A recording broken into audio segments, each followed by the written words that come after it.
So what happens to our electricity grid if we all plug in electric vehicles at the same time?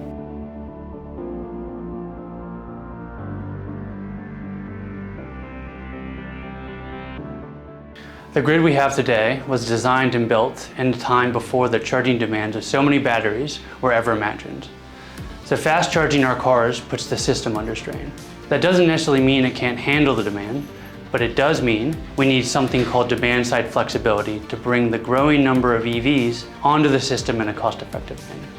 Instead of just getting home from the office and plugging in your car, can you afford to wait until later in the evening? Instead of charging to full, can you plug in long enough to do your nightly errands, then finish your charge when you get back home?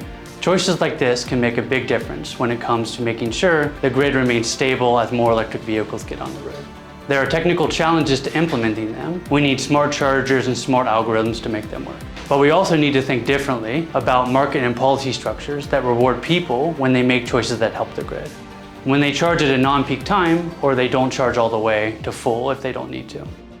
Coming up with these structures can be tricky because sometimes people in the real world aren't interested in the things that businesses and academics might assume appeal to them.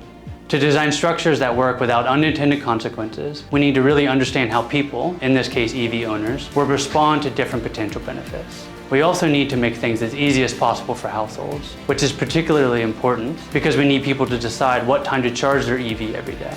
Can we leverage software and algorithms to do the work for us?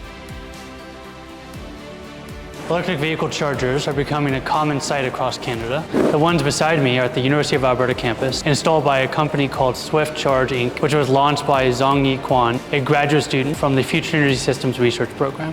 One day, chargers like this might locally store energy or be powered by renewables not connected to the grid. But in the immediate future, almost every charger you see and the ones in your home will rely on power from our grid. The average household here in Edmonton, Alberta, uses roughly 0.7 kilowatt hours of electricity. When you run an appliance like a dishwasher, water heater, or dryer, they demand typically between 1 and 3 kilowatts.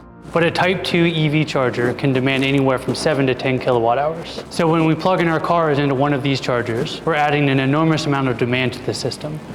If everyone came home and plugged in their EVs on level 2 chargers all at once, household demand would increase by 10 times or more.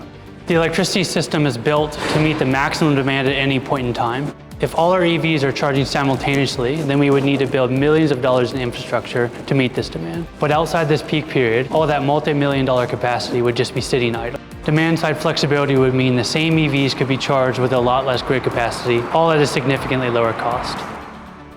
A few weeks before we filmed this video, Edmonton was living through its coldest weekend since 1970. Temperatures below minus 40 degrees, which any Edmontonian will tell you is the same in Celsius as it is in Fahrenheit. Every single day, there was such a strain on our electricity grid that the Alberta Electric System Operator put out an emergency grid alert asking people to switch off unnecessary appliances, turn off lights, and delay their EV chargers. People were quick to respond, so we never experienced any rolling blackouts, but it goes to show what sort of strain our system can face and the importance of developing structures that support individual decisions that support the overall operation of the grid. I think when people hear about economists, they assume that all we worry about are numbers, so dollars and cents. But the study of economics isn't just about those numbers. It's about the decisions each of us makes with our dollars and cents, and how the system and the policies around those dollars influence our overall choices. The grid we have today was built before EVs were part of the picture, and now it's beginning to evolve to incorporate the unique opportunities and demands they present.